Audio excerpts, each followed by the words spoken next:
Talk about your jump from New York to Philadelphia, and what started that idea getting through your head, and why you decided to do it ultimately. It was something my partner and I had been thinking about, and we ultimately decided, I think around sometime in 2019. That's when I decided to go work at Blue Hill. I was like, if I'm going to work at one more restaurant, I want to go there, because it was a goal of mine for many years at that point. So I was like, okay, let me put some time in at one more restaurant, and then we'll move. And then the pandemic hit. Yeah. And we were actually here looking at places, right when that weekend where everything, first really? weekend where everything So you shut were down, which already is like thinking about it. February 15th or something. I forget what it Now, was. did but- either of you have a connection to Philadelphia? well, my partner Danielle, she's from New Jersey, and her dad still lives in New Jersey, and her mom lives right outside of Philadelphia. Got it. So that was the main reason we came here. Was like I was getting burnt out, working 6 days a week, 15 hours a day at restaurants, and it's like we could take a step back, go to Philly. We'll have her parents nearby. Mm-hmm. We could settle down, could start a family, which we have. I just became a dad a year ago. Awesome. Very cool. So we kind of had this, few-year plan laid out where it was just like, we'll be around family, we'll be in a chiller city, and we won't have to live in a little one-room apartment. Sure. And we can have a life. Mm-hmm. So that was the plan. Yeah. And the plan was not to open a restaurant. And then that just kind of fell into my lap. So definitely hasn't been as laid back a time as we planned. And now with the fell baby, into your lap. How'd that happen? well, when I moved here, no one was hiring. So a friend of mine had a food truck, that like a broken down food truck that was on like cinder blocks. Wow.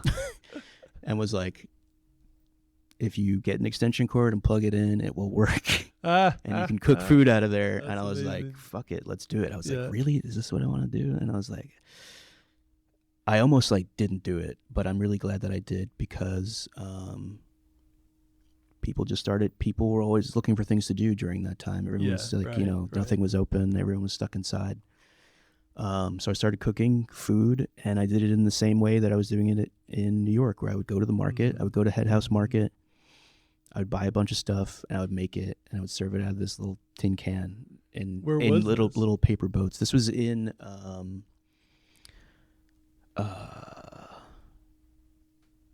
what is it called? Way up in North Philly, like northeast. Oh wow. Okay, so you weren't like downtown or anything. No.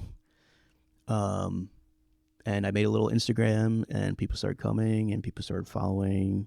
And then Mark Mebus, who does 20th Street Pizza, but he was doing Blackbird Pizza at the time. Oh, right. He, which was a vegan pizza place.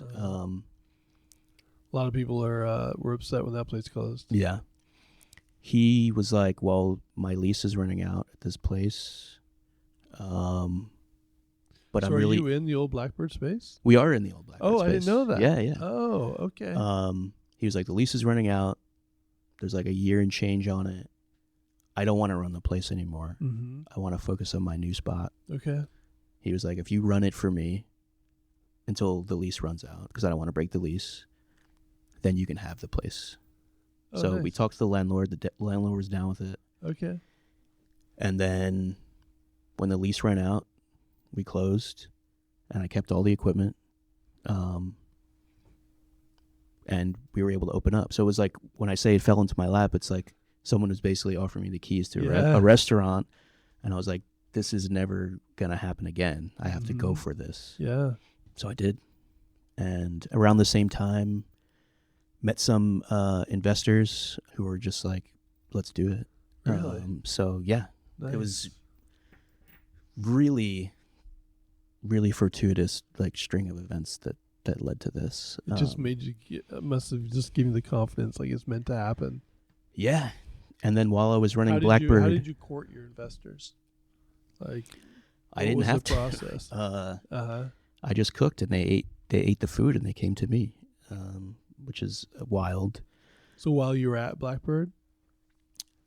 Yeah, so while I was running Blackbird, I was also doing, I didn't want to just do that. I wanted to do my own thing. It's like, okay, I got a year and a half or so to do this. I'm going to work on things. Sure. So I had a chance to do pop-ups, and restaurants were kind enough to let me come into their kitchens on their days that they were closed and cook and serve, which is amazing and not something that I ever think would happen in New York, right. Especially for someone you don't know. Yeah. This is like, oh yeah, here's the keys to my restaurant. I was like, what? Brotherly love, right? Yeah, Brotherly love. It's amazing. I love it. And people would come and eat. A big thing for me was that Brooks Headley from Superiority Burger came down to eat. And then, did he really? Yeah, he came down to eat. He's from DC, so he was driving back from DC around the holidays, and he came up. It was like the day after Thanksgiving. He was like, "Oh, I'm coming back from like Thanksgiving in DC." Was he a drummer also? Yes, he was. He was, right? Yeah, he's and did you know the band he was in? Do you know? Were you what genre are you usually? We're both punk drummers. Yeah, nice. I love it. But different generations. Love it. So he would on Brooks real quick. He came into the scene in New York when he was hired at Del Posto when I was working there, and nice. So I was there when he got hired. I remember thinking like, who the hell is this guy? But Mark Ladner saw something in him, right?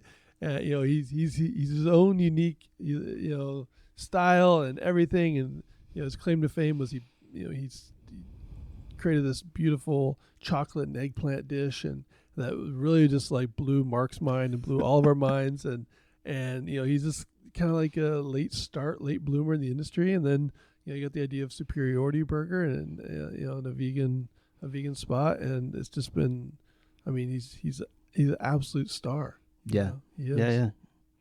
And just really down to earth, humble guy who's very supportive of up and coming people, and he has tons of followers on Instagram, and he just blasted me on Instagram. And yeah, you do. Hey everyone, thank you so much for watching this episode of Chef Radio Podcast.